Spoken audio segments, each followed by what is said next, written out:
So let's talk about USDA programs. And we're going to start out with the number one thing. Actually, I don't know where I'm going to start. I'm just going to talk.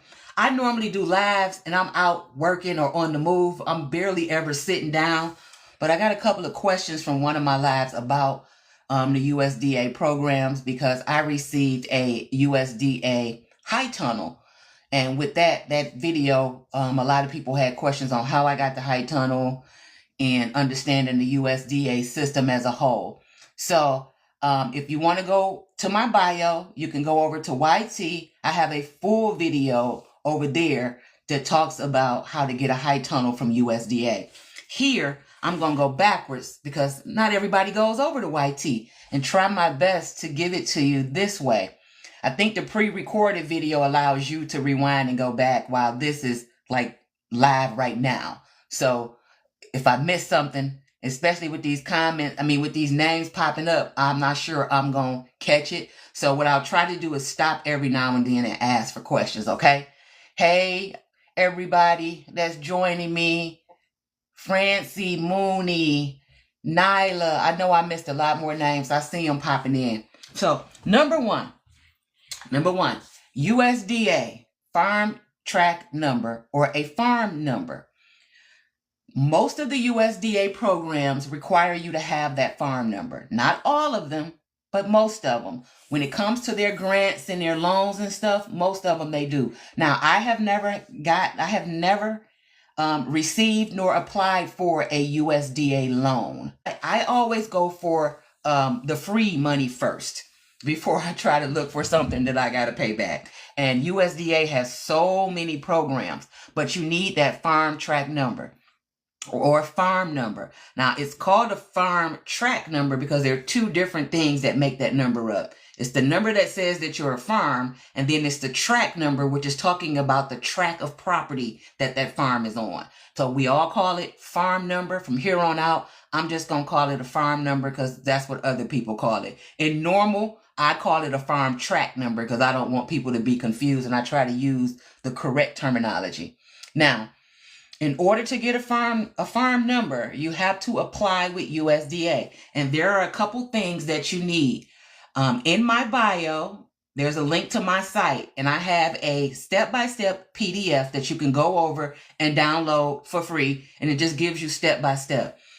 Now, there are many people that tell you the steps on how to get it. They all right. It's just a matter of which one you like. Me personally, I don't like to drive and go in somewhere, and I don't like to make a phone call. Two reasons. There's no need for me to drive over to your office and use my gas money when I can do it electronically with an email.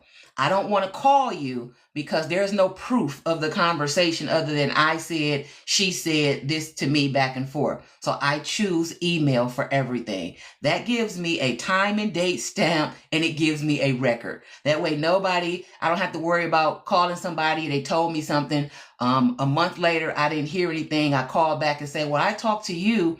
And this person says, well, I don't think you talked to me. Oh, no, it wasn't me. So it's just not worth it. I can send an email to do this whole process, which is what I did. So in order to get that, you need to have I'm reading my screen, y'all, your property records, either your deed or your tax record. Now, not everybody will take your tax record. That's what the regulations say they can take, but different states and different offices ask for different things. So you may have to produce your deed, but what you're trying to show is land ownership. Now, that doesn't mean that a person that is renting or leasing cannot also apply for these programs. You can, but you need the permission of the property owner in writing, and then they would have to provide those documents in order to move forward. Now, the farm number belongs to the property. So in the event that you do rent, a house with an acre or less than an acre, and you get that property qualified for a farm number, when you move out, you don't take the farm number. The farm number belongs to the property, okay? So if you go somewhere else and that property doesn't have a farm number, you have to reapply. On the flip side of that, if you have a property that you have a farm number on, and then you decide to put that property on the market, that could make your property, because I am not an agent, but that could make your property more appealing to someone who wants to do those things on the property, because now there's a step that they don't have to take. Okay, they just have to get something transferred into their name.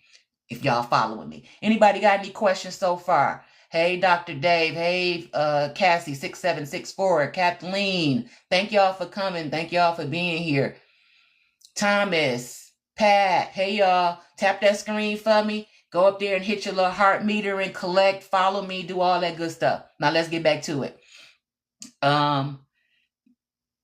You need ID. Okay. you need the records to show that you have the rights to the property, which is your deed in most cases. And then you need proper ID. ID meaning driver's license, state ID, whatever the ID is in your state. It don't mean a work badge and all of that. Y'all know what real ID is, right? So, real ID. I shouldn't have to say any more about that.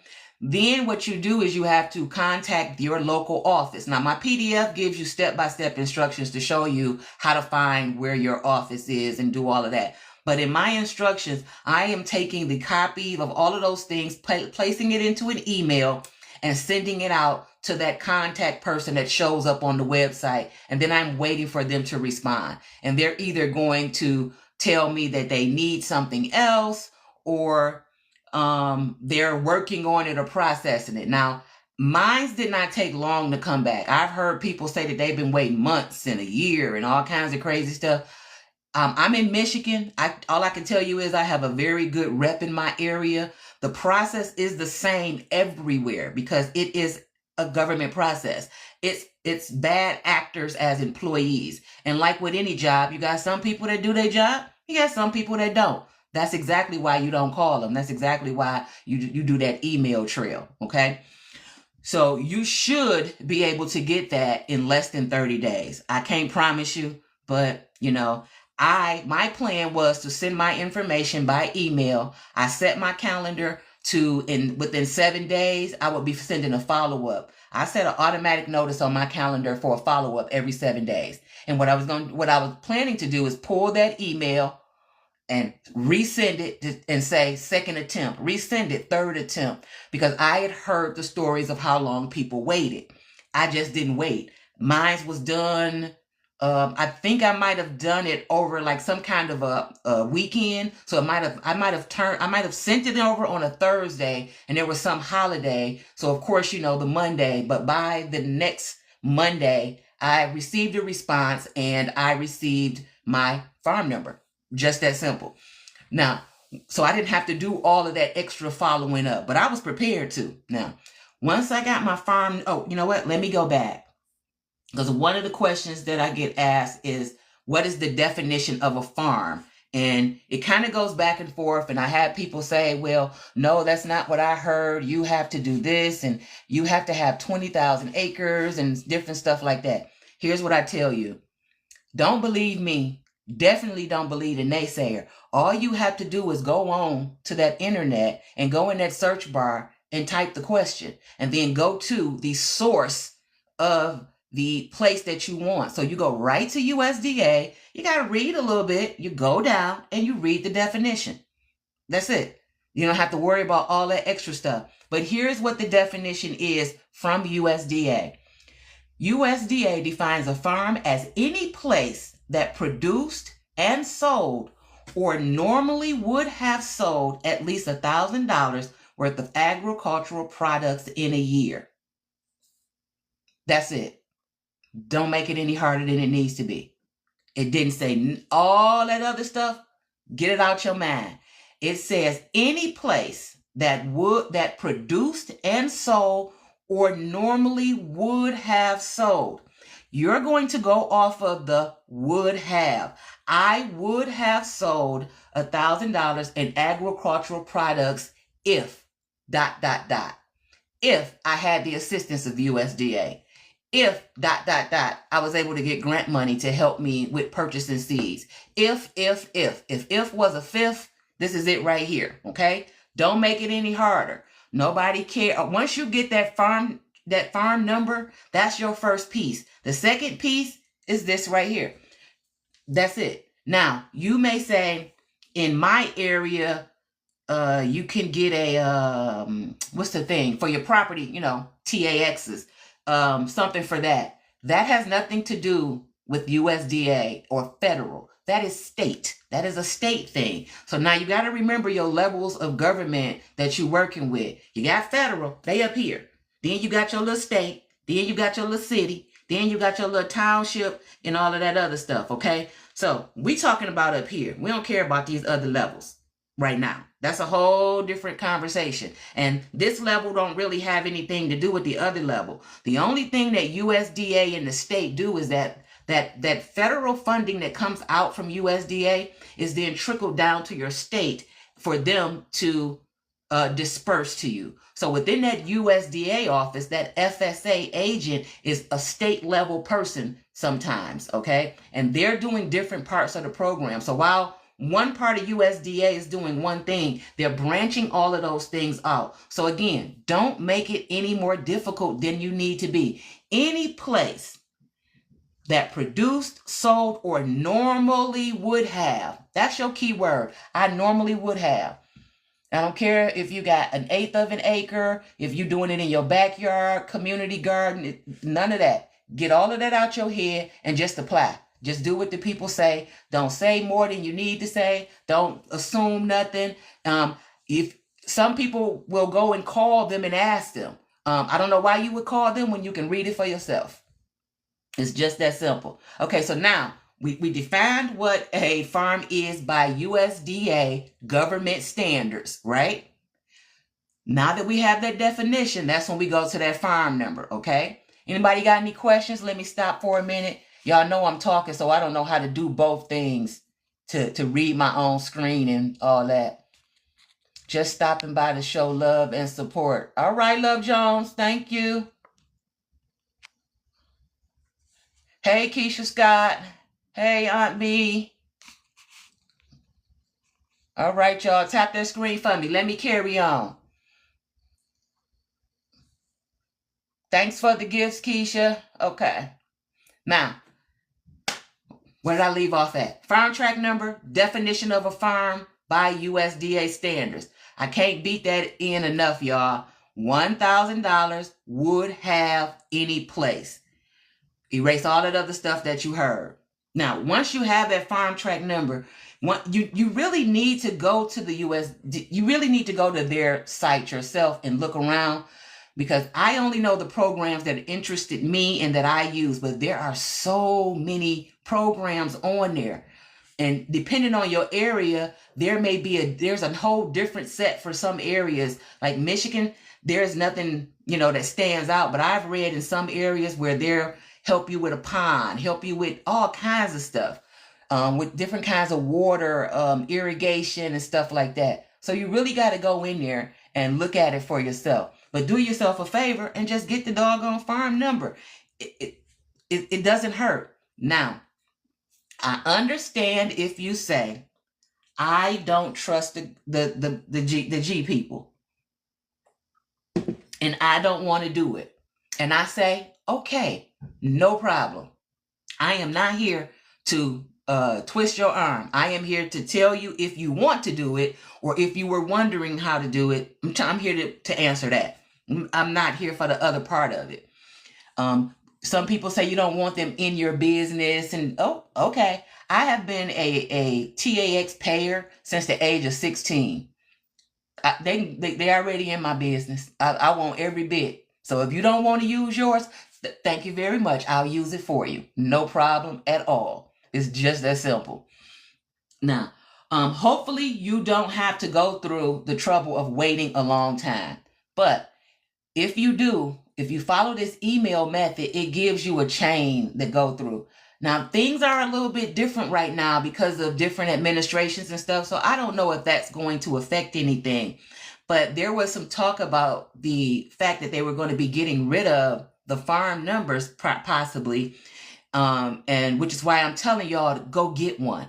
Because with the programs that rely on you to have that number in order to use the program, if they get rid of the number but don't update the requirements in the program, then nobody will be able to apply for the program. That's mighty convenient. Now, you and I know that nobody sits down and those people and update two things at once. Meaning, we're going to work on this, the requirements by taking this out, and then we're going to get rid of it. No, they're going to do one thing, and it's going to be months down the line of people complaining and saying, I can't do this because you got rid of the number. So get your number in case you want to before they get rid of the number in the event that they do. I'm not saying that they are. I watch social media just like you do. And certain people say that they are for whatever reason. I couldn't find anything factual, as in news articles, anything on the website that said that they were. But I have my farm number, so it's kind of one of them things where it kind of don't make me any difference. These programs that they use, it is December, and we're used to things. Hey, Portia. Hey, what was that? Okay, we're used to things starting in January. Well, not when it comes to government things. They normally start in October. Their end of the year is in September, New Year is in October. So technically, you're 2 months behind already for the programs that you want to get for the summer or the spring that's coming up, especially when it comes to something like that high tunnel. The high tunnel took me exactly 2 years, 2 years and a month or so.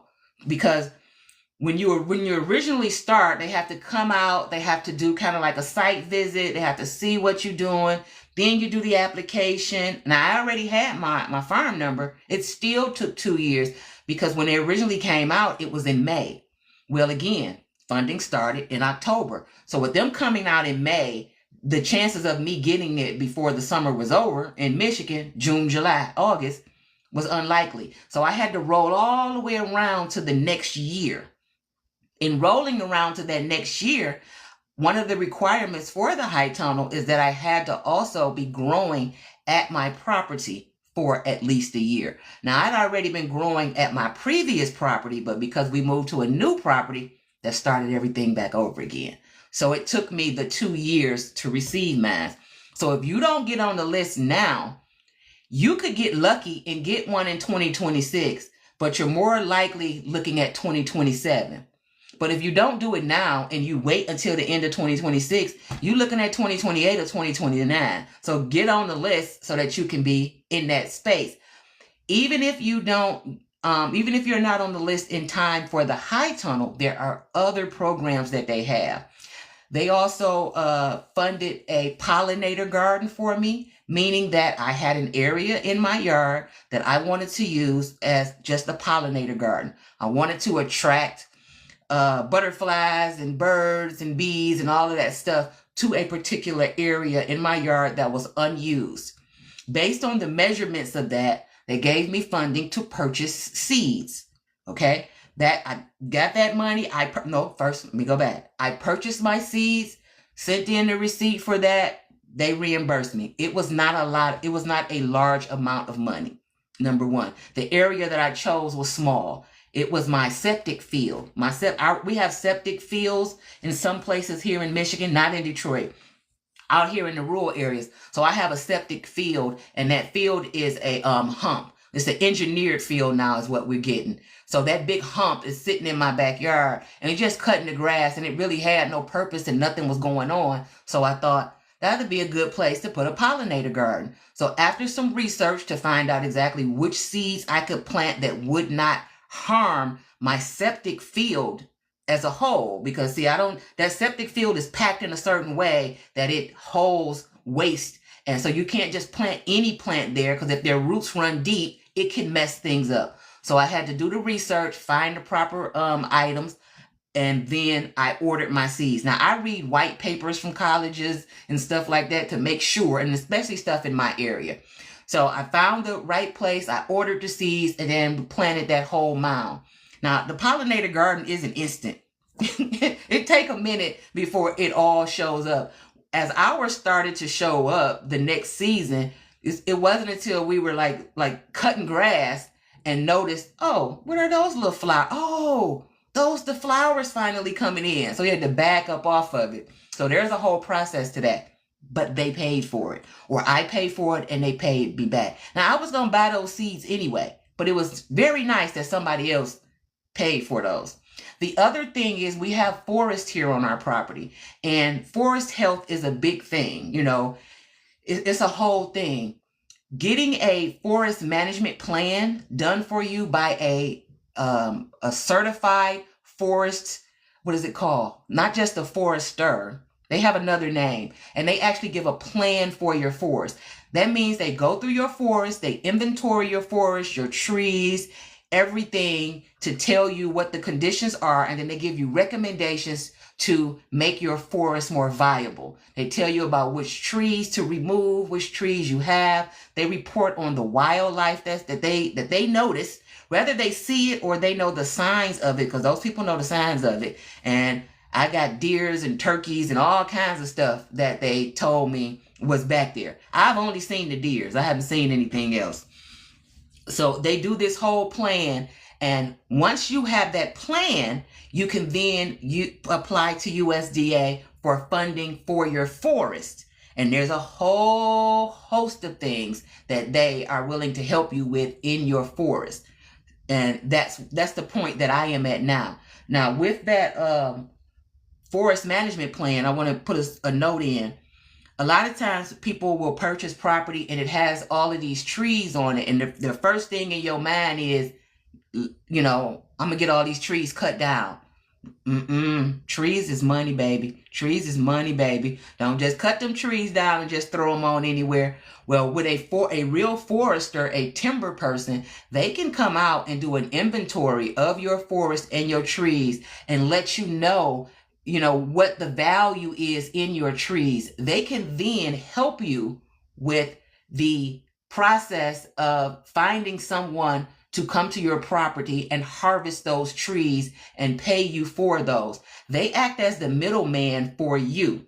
So technically, as the middleman for you, they do receive some type of compensation. I just can't say it on here, for helping you with that. But that also means that they should be out and are out looking for the best deal for you. Because if they only make you $1 and they get 10%, they only getting 10 cents. So they want to try to make you more money. So you're looking for that timber person, and you go under USDA, go into their forestry and look up that timber person in there on their certified list. Those people will work for you to help you to move your timber. Now, if this is timber that you were going to move anyway, it will behoove you to let them cut it down, to let them move it off of your property instead of you.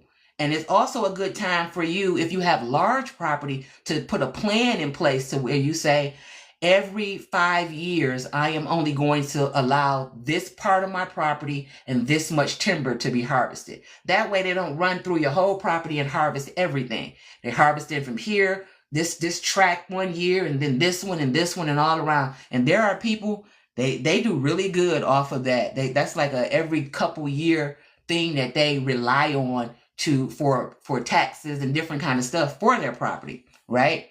So just so you know, don't just go in there knocking all them trees down. And then the other thing about knocking your trees down is, which amazes me, because I see new houses built all the time. Of course, you have to move some things in order to get the residents into the place where it needs to be. But you try to be the least invasive as you can to that property, because to remove 100 trees to put a 40-foot house and a driveway in, and then to turn around and go to the store and buy a tree is crazy to me. It makes no sense. And then without those trees and the shade, trees provide shade, which means your air conditioning does not work as hard as it needs to. You move all those trees, your house full of sun, and then you can't understand why your house is so hot, even with the air on. Those trees also block dust. They also slow down a lot of things that's coming at your house. So we're not talking about trees. We're talking about USDA. Sorry. Let me get back on point. Now, that was the forestry program, the pollinator program, the high tunnel program. I have an application in that went in last year. So hopefully that went in for 2025.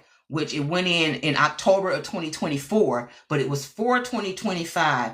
I just didn't qualify through this year. My application wasn't chosen. So hopefully for 2026, what I am looking for is rainwater harvesting. Now, I already collect rainwater. We already used IBCs that fill up to water our garden. We do not use our water hose. We go and get water from our township. We collect water, all of those different things. Our garden area is off grid, so we don't have that kind of stuff back there. My power is because of solar, so that means something that I hooked up to it. But their rainwater a collection thing, number one, even without the grant, they're supposed to provide me with an engineer to help me with planning the system. Now, I already got the system planned out to what I want, but that is a service that they offer. So allowing that person to look over my plans and let me know and confirm that things are going to work the way that I want them to work. Will a forester come and replant trees if you had them cut? I'm sorry, y'all. Love Jones, if that's a part of negotiation. If you negotiate with them to plant trees, I haven't heard of anybody that's done that. You pretty much plant your own trees, but there are other resources out there that may be looking for a place to plant trees. A lot of them. So you might be able to get that from them. But that would be something that you're a timber person or you would negotiate as a part of your deal. You can take this amount of trees, but you must purchase me some saplings or something like that. I don't know. But where was I at? I forgot, y'all. Where was I at? What was we talking about? Oh, rainwater harvesting. Okay, right. So their engineer will look over those plans for me. The biggest question that I have in my rainwater system that I created is that we have a really large barn and we have a metal roof. And I would like to collect the water from that barn's roof and send it back to the high tunnel area, which is a good ways back. I want to buy the biggest water collectors, the really big black tall tanks, like 1,000 gallon.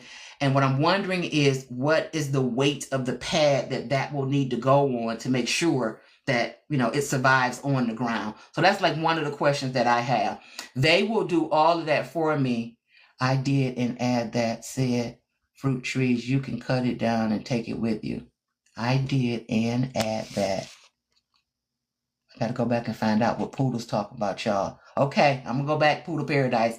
But that's one of the questions. But with that rainwater collection, they are I'm gonna say they are supposed to. What they include in the payment for that is the planning and the equipment that's needed. And so I need, and the labor. So I need to have a trench dug to go back to the greenhouse, because once the water is collected off of the roof and going into the barrels, I want to send it underground back there, put a pump on it, and then be able to use it. So whatever they pay for, the drip irrigation, whatever the stuff is, that's the one that I'm on for that. And then I am also, I also have an application in for some of the work in my forest.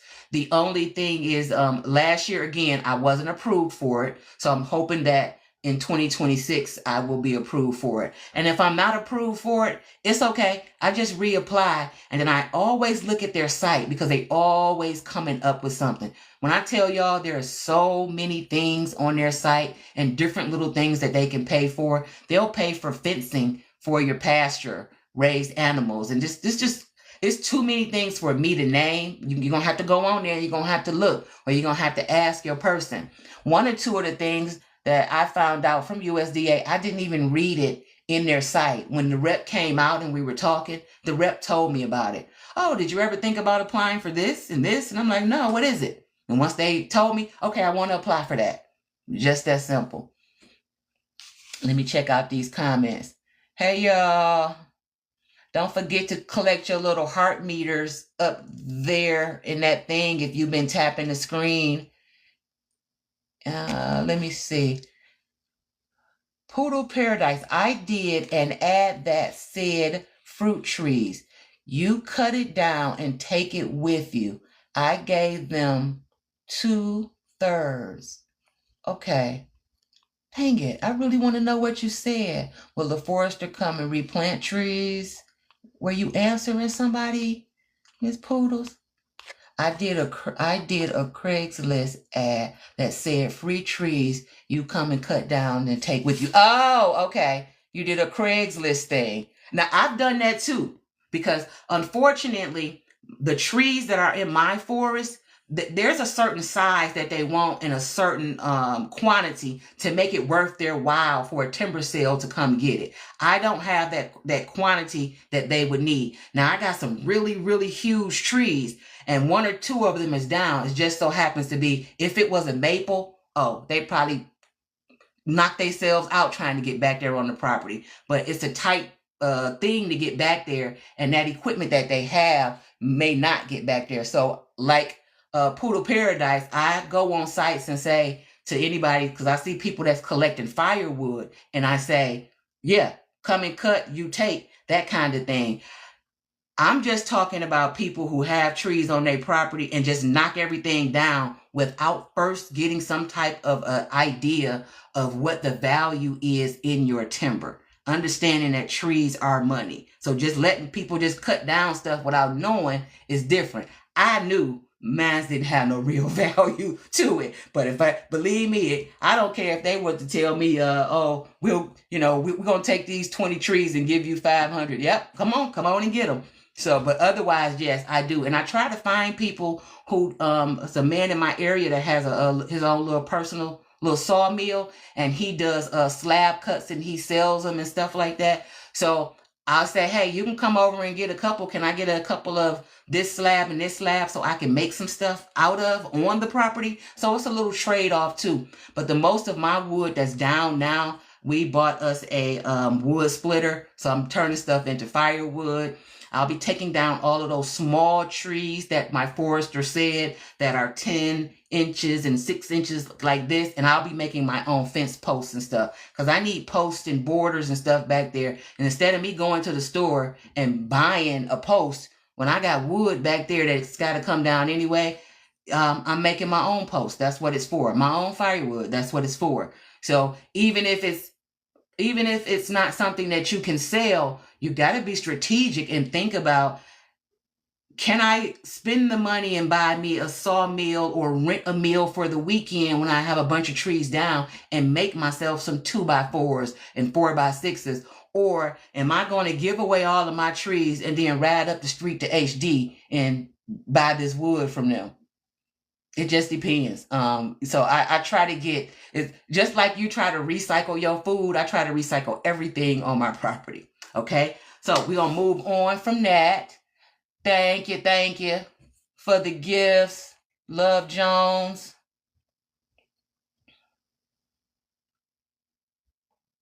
They cut roughly 75 trees off of all sides. Okay. That sounds like a plan. Ooh, I would love to get. There's a tree in our backyard right here that, because of where it is, I kept thinking, I don't like that tree. It's blocking my view to the chicken coop. It's like sitting right there. So when you're sitting on the porch, you have to sit from one side to the other to see around this tree. Well, it needed some little trim work done on it. And our neighbor down the street is like, oh, that's such and such maple. Now, I don't know trees like that. I know some, but I never even looked up at the tree. I just like trees for the shade. I never paid attention to it. Once he told us that, you know what we was out there doing with that tree? Looking for all of the trees that looked like it, and we tapped them and got syrup out of them. Now, granted, syrup is a funny thing. A 5-gallon bucket, I don't even think it gets you a whole 8 ounces once you cook it down, but the process was fun, and learning how to do it, saying I actually did this and I actually got this syrup out of my tree, my own tree in my own yard, was hilarious. My son came home from school. We were out there messing with the tree, and he was looking like, what y'all doing? Because he think we, something wrong with us now that, we do this. And we tell him, well, do you know this is where syrup comes from? And that's where syrup comes from. And so we taste the stuff, and we tell him it's sweet, taste this. And when he see us taste it, he just about lost it. He was like, you know what? y'all doing too much now. Y'all just doing way too much. He just walked in the house and walked away from us. Me and my husband looked at each other and we just bust out laughing. But that's the other thing. Now that we know that tree, we back there in the forest marking them trees like, okay, we gonna tap all of these. And one day when we have enough time, we gonna set up this whole system and see what it's like. And if it's not enough for us to sell to people, it'll be enough for us to have for ourselves. And then it's also a lesson in, my son may not be paying attention right now because I wasn't paying attention at his age. But at some point when he needs to know this information, he will know this information. Because again, I make these videos and put it on my YT channel. That's my journal to them. They're going to be able to go back and look at that from now on. As long as I don't take it down, it'll be there. It doesn't disappear after an hour. So that's what everything is over there. That's what everything is going on over there. Garden friends, hi, y'all. We talking about USDA programs. And I done went off and we started talking about these doggone trees and I done lost it. So that's another one of the programs. They have their conservation. They will help you get your organic certificate and stuff like that. Now, I don't use chemicals or anything here on the farm, but I am not going to pursue that organic certificate. It is costly. And that's one of the ones where there's a cost sharing. So you have to either pay half of it or pay it and they pay you back. And I'm not interested in that kind of program. I don't market my products as organic. Nothing says organic. But if you follow me, you'll see that I don't use these things. And I'm okay with telling you that I don't use these things because I'm not going to add another $2 onto it because it is organic or not.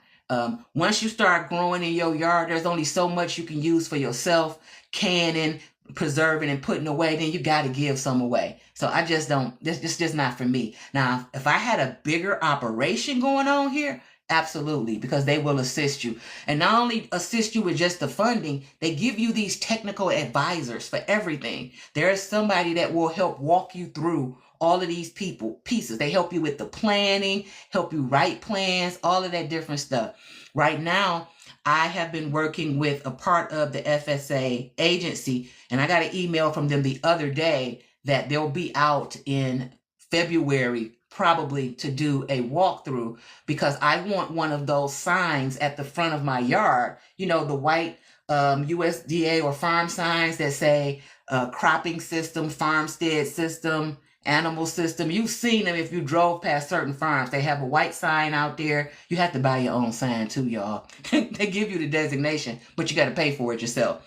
But that sign at my yard says to people driving by that I went through the trouble of all of this that I'm telling you.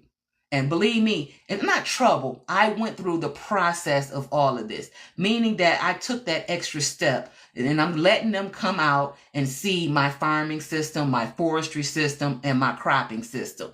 And they're going to say yes, no, or maybe. Then I get that designation and then I can go buy my sign.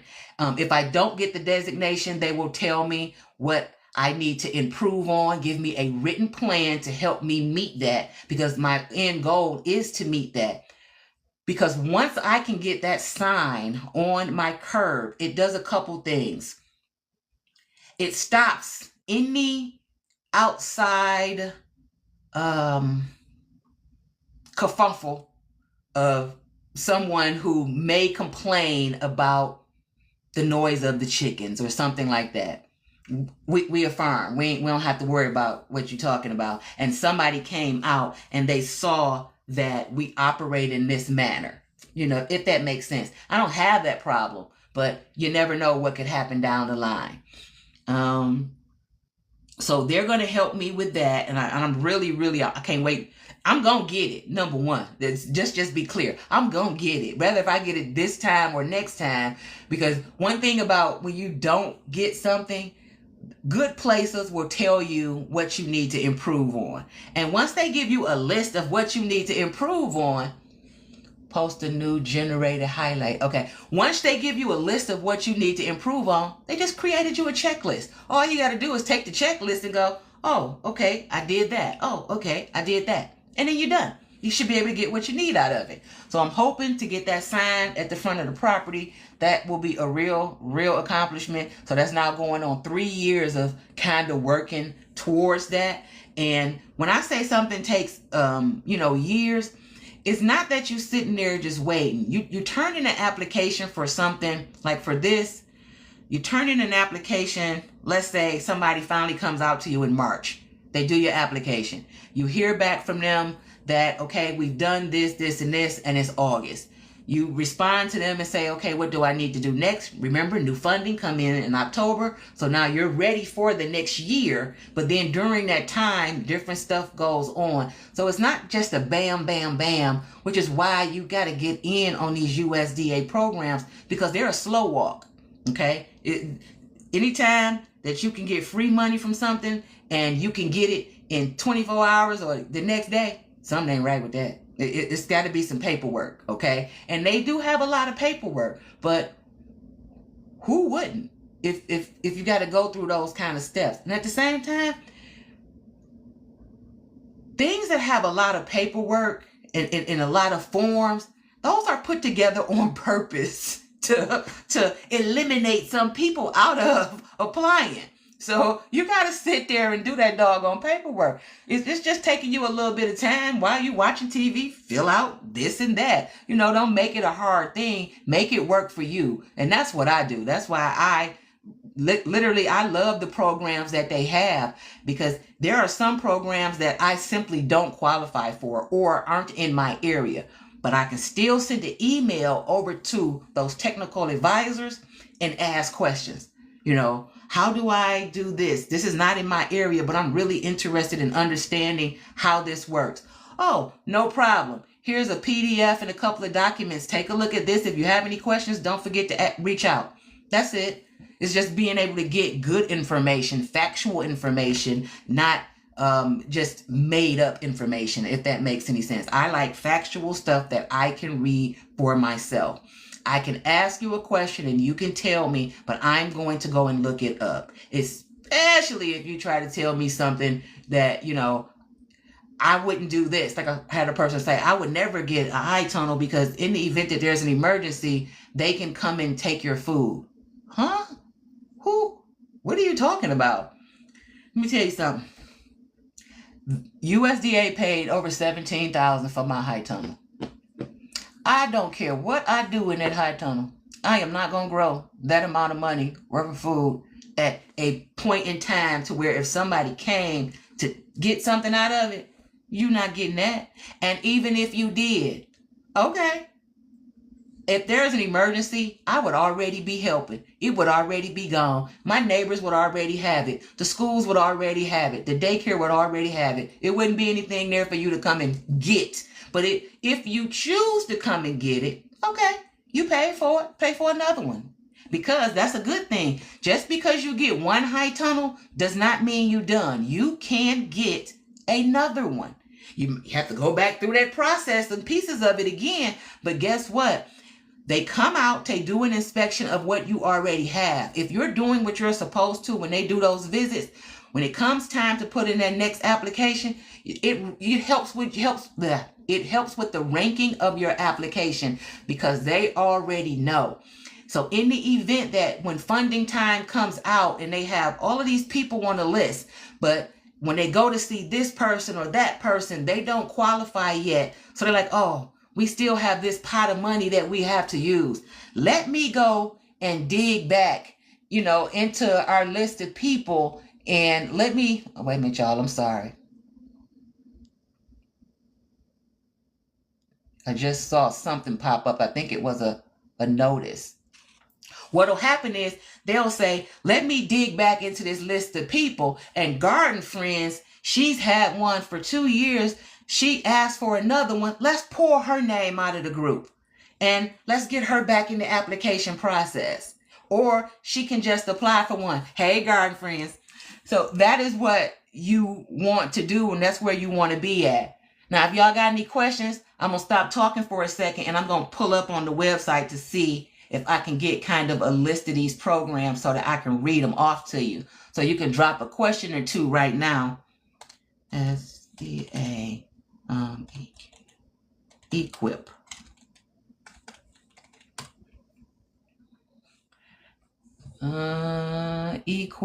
Equip. Equip is a program in itself in USDA. It's the Environmental Quality Incentive Program. We call it Equip because, we got to make an acronym out of everything. And that's where the high tunnel fell up under Equip. Okay. Here's a list. Let me make sure I didn't miss no questions just that quick. Okay. Here is a list of some of the EQUIP initiatives. They have the High Tunnel Initiative, the Organic Initiative, the Air Quality Initiative, the Landscape Conservation Initiative, the On-Farm Energy Initiative. Oh, wait a minute, y'all. And the Colorado River Basin Salinity Project. I don't know what that is, but if you're in Colorado, you should be looking that up. Now, and of course, they talk about the technical assistance, but I'm going to click on this energy initiative because I had to purchase my own solar panels and all of that in order to put the power in my high tunnel. You don't always need power in your high tunnel either, but mine came with, I ordered roll-up size and the louvers to automatically open, so I didn't have to manually open, so I needed power for that. It says,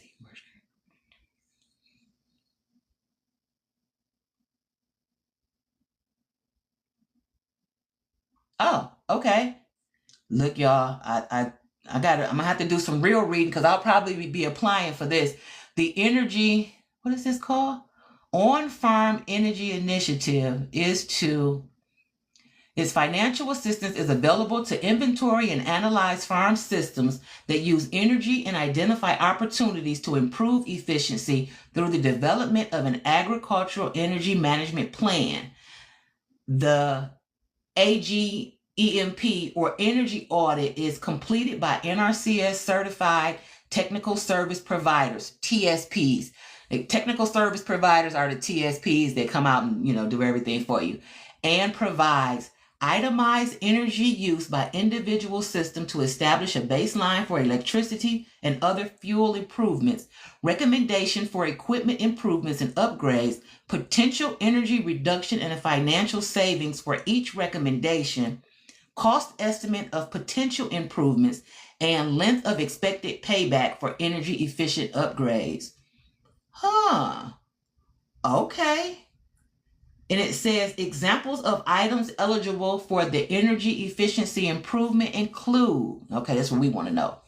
Lighting, plate coolers, ventilation and fans, irrigation pumps, grain dryers, greenhouse improvements, maple syrup evaporators, heating and refrigeration units, insulation and building envelope sealing, motor controls, and variable speed drive. Bam. I will absolutely be applying for this because there is my irrigation stuff, there is syrup stuff, but the heating and refrigeration units, I am trying to grow for market gardening. And one of the things that I need is that refrigerator so that when I harvest stuff, it can go to a refrigerator before I get it to customers. I don't always do farmers markets. I rarely do a farmers market. I might do 1 or 2 a year. I have a farm stand, my own farm stand in my front yard. It is a 4x6 shed with a door and shelves. So it's my farm store. So we put eggs and baked goods and vegetables and stuff out there. Customers can pull up on the street or in the driveway. They can go inside the farm stand, get what they need. Everything is contactless. I'm not a salesperson, so I don't have to be there. They scan, they do what they're going to do, and they go on. They even drop the money in the box if they have cash, and then they go on about their business.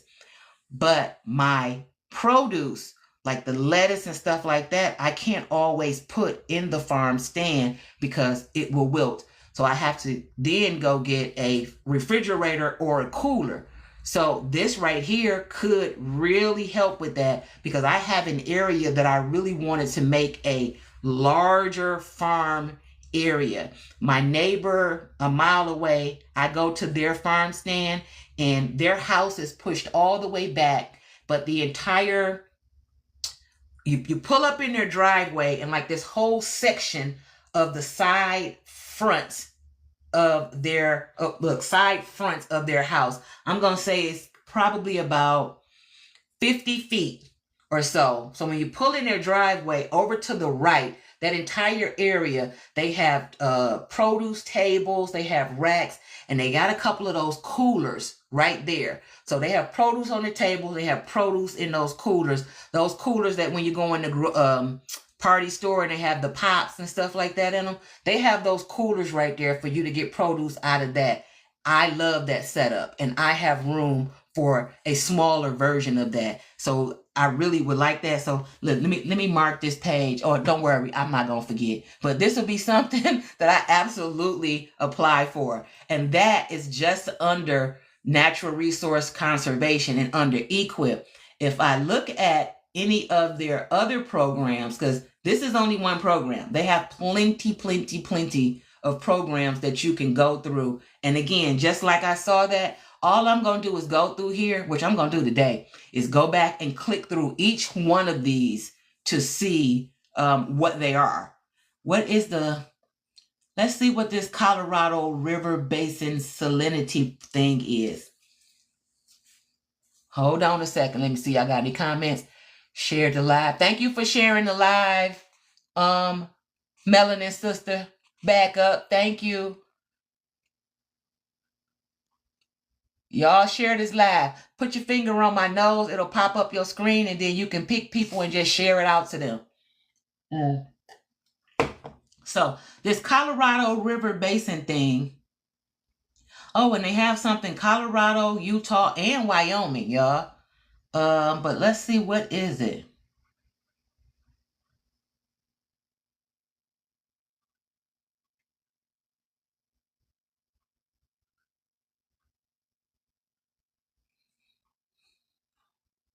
I'm looking for the breakdown and not this long version.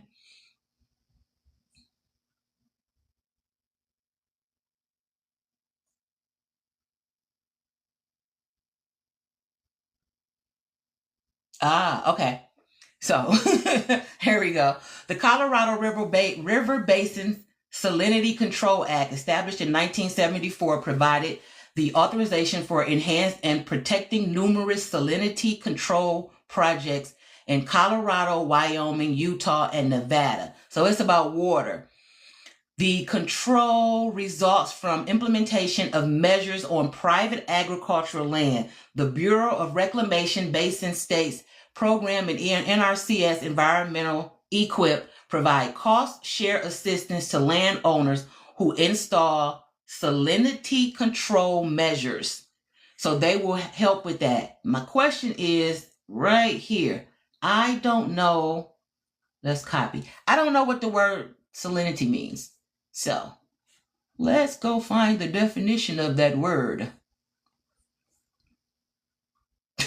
Oh, that makes sense. The quality or degree of being saline. In simplest definition of the salinity is the saltness or amount of salt dissolved in the body of water called okay, that makes sense. Okay, I guess that really does make sense. So if you live in that area, they will help with, what is it that they'll help with? Through strong partnerships and numerous local conservation districts, financial and technical assistance funds have been used to install irrigation improvements like the installation of pipelines, more efficient irrigation systems, and lining of ditches and small laterals through private properties to help with this in those areas. These some dry areas, so I guess so. Okay, now we all know. I don't live in that area, but if you live in that area and got a friend, make sure you send that to them so that they know. Got any questions? Garden friends. Okay. All right, y'all. Tap, tap, tap that screen for me. Let's see what was the other programs. I told y'all about the high tunnel one. I think that I done told y'all about all that I can tell you about when it comes to the basis, the lowest level of the understanding for this. Again, if you just joining, you can go in my bio, go to my site, look under learn, and there is a PDF that does not cost you anything. You just download it and it tells you how to get your farm number, your farm track number. Your farm track number is used to apply for different programs under USDA, NRCS, EQIP, and all of that different kind of stuff. All right? It's making me verify that I'm me, y'all. I gotta slide this little puzzle piece. That's crazy. What am I doing this for? Oh, have I been on too long? Is that what that means? I don't know. Okay.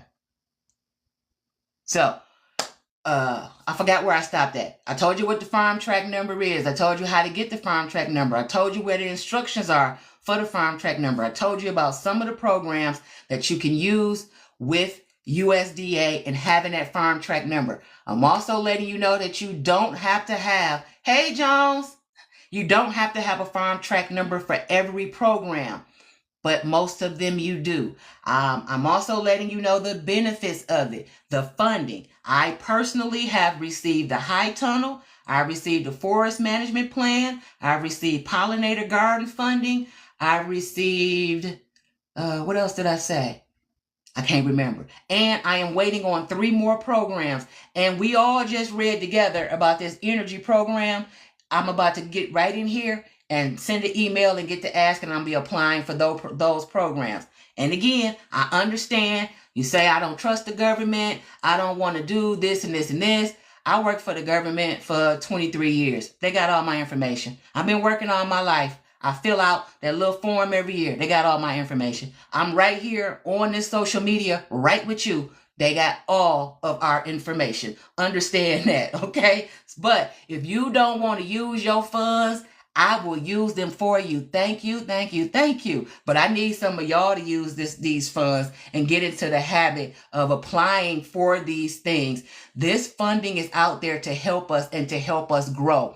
Instead of taking out these crazy loans to do stuff on your property, why wouldn't you try to go and get the funds that's just sitting there for free? Use the free stuff first, okay? That's me. I'm going to use the free stuff, then I'm going to jimmy rig some stuff, then I'm going to find some stuff that's used that belong to people, and my very, very, very last resort is going to be something where I got to pay you money back for it, okay? I'm going to try to buy it straight out, and it's got to be really, really something where I got to pay you money back for it, and I'm telling y'all, that getting those USDA funds is a lot easier than you think. Now, depending on your state, there's going to be a little bit of a curve. It has nothing to do with your state. The federal government operates simple. One set of instructions is what everybody is supposed to follow. As an ex-employee, I am telling you this. But if you put it on Fran's desk and Fran don't feel like doing what she's supposed to do, that's where the problem comes in at. It is not the program itself. It is the person. And you got good reps and you got bad reps out there. So you really have to be on them, which is why you want to try to make sure that you are communicating with them people in writing. Just about always in writing, okay? Long as you got stuff in writing, you got room to be able to show what you're talking about. And I can't make it any simpler than that. If you need any additional information, all you have to do is reach out. And don't forget, for the people that joined us late, I got to make sure that we go back and get that other. Hold on, wait a minute. Again, USDA, the federal government, defines a farm as any place that produced and sold or normally would have sold at least $1,000 worth of agricultural products in a year. That's it. It ain't asked you nothing else about all that other stuff that somebody told you, cousin, friend, them said. None of that matters. The state says that you have to have, your state, whoever state, says that you have to have 30 acres in order to get a exemption for your home. That has nothing to do with the federal government. Remember, levels of government. The top, fed, state, county, city, and then parish and township is all the way down here at the bottom. We gonna follow these people's instructions first. We worry about these other instructions later, okay? Because we want that in, all right? So get that in. Let me see. If you move to another state where you have to apply all over, Love Jones, for a farm tract number, when you move from the property, you have to apply per property. The number does not belong to you as a person. The number belongs to the property, okay? Let me see. Any more questions? So I think that's pretty much it when it comes to that farm number. Don't forget, take the link, go to my site, go under Learn, download the PDF, follow the instructions. If the instructions are completely off in your area, I live in Michigan. Again, it's supposed to be government. You get hung up, send me an email. Let's see if we can work it out. Because all we got to do is send somebody an email to get them to do what they are supposed to do. And again, if you don't even start it, who was that giving me that? Thank you. That's Jones, of course. I should have known. But if you don't even start the process, then you will never know. And if you wait, again, don't wait on these farm numbers, y'all. I don't have any credible information that this is true. But from what I saw, it's not factual that they were talking about getting rid of these farm numbers. If they get rid of the farm number, but the program still exists, and if one of the requirements in the program is to have a farm number, it will restrict you from applying for the program until they update the program. Do you see what I'm saying? It is by design to keep one thing from doing the other, because common sense in me and you would say we're going to sit down and update this and update this. They're not going to do that. So get the farm number just in case that happens, and you already sitting right there in the cut. For the most part, I'm sitting in the cut with my applications on file, hoping that I can my status will get pushed up. That means hoping that one of y'all won't apply, hoping that one of y'all won't follow through, hoping that one of y'all is doubting that you can really do this. Keep on, because you're just going to keep pushing my application up, and I'm going to keep on getting stuff, and I'm going to keep coming back here to share it with you and tell you I'm not gatekeeping. You just got to follow instructions. You just got to do it. And this is easy. This is doing paperwork. Ain't nobody telling you to build nothing, buy nothing, break nothing. I'm just telling you to download the thing, send the email, attach some documents to it, and then get what you're supposed to get. Let's get busy. 2026 is the grow something year. Grow something. Grow your mindset, grow your food, grow your income, grow your big back if that's what you want. I ain't got no problem with it, because I'm going to get me some sweets and my back is going to get bigger. That's for sure. But we're going to worry about that later. Y'all got to grow something. I need each one of y'all to commit to growing something. And do me a favor. Go live and show me what you're growing. One thing. Don't go out spending all your money trying to grow. Get you some free seeds from your library. If you want to do a container garden, if you want to grow in the bag, you don't have to get those expensive bags to start with. I started with a blue Wally World bag that was about 99 cents. I put 2 of them bags together, threw some soil in it, threw some potatoes in it, let them grow. The bag was so raggedy that when I picked it up, it fell apart. And thank goodness it did, because all of my potatoes fell right out of it. When I got done with that bag, I was growing in a cardboard box. Again, that's just me. I'm frugal. I'm trying to find a way to do things at the least amount as possible, so you don't have to get this magazine looking garden. It's not about how your garden look. It's about the food you grow in your garden. So if you want a pretty garden and all you have is some plants that's unalive, what good is that? You can go take a picture at some garden that's a tourist spot if you just want a pretty picture, but grow something. Tell me what you're going to grow. If you got 5 or 6 friends and all of y'all been thinking about doing this, but nobody has done it yet, each one of y'all take one thing. One person do tomatoes, one person do cucumbers, you become the expert of that one thing in your group, and then you all exchange with each other.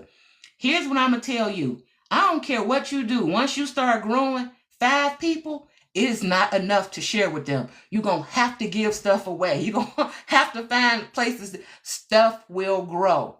Just like you see them weeds coming up out of that sidewalk for no reason at all. It will grow if you do it, but you got to do it. You got to take the seed, or you got to take the plant, you got to put it in some soil, you got to give it some water. All of the other stuff that you do to that plant is subject to interpretation. It depends on how you grow. I don't use fertilizers. I don't use a lot of stuff, only because, again, I'm cheap. I don't see the reason for it. I use bone meal. I don't even know if I could say that, but I use 2 meals and a fish fertilizer. And I don't even use a fish fertilizer if I can catch somebody who just went fishing. I will tell them, when you clean them fish, give me that in those inners, and I will plant that in the ground. It will do the magic on its own. So it's up to you. Pesticides, nope. I mix up anything with castor oil. Pretty much all bugs and stuff hate the smell of castor oil.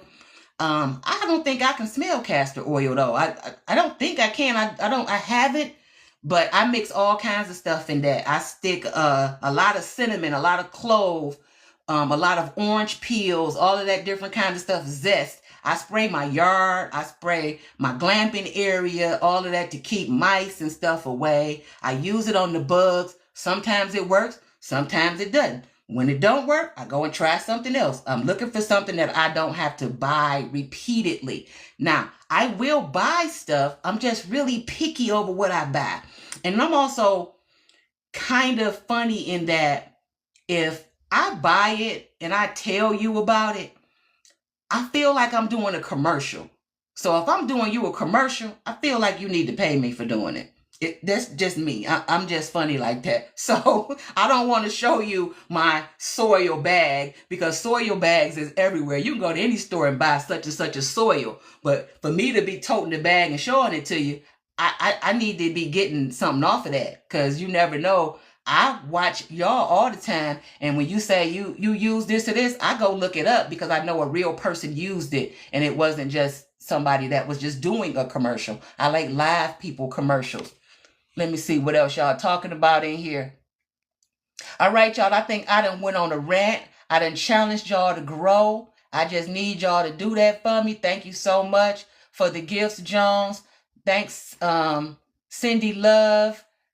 Thanks, Deja Vu. Thank Backyard Garden. Thank you, Love Jones. Thank y'all all for being here. I really appreciate y'all taking the time and listening to me run my mouth while I tell you what to do with your time and your family.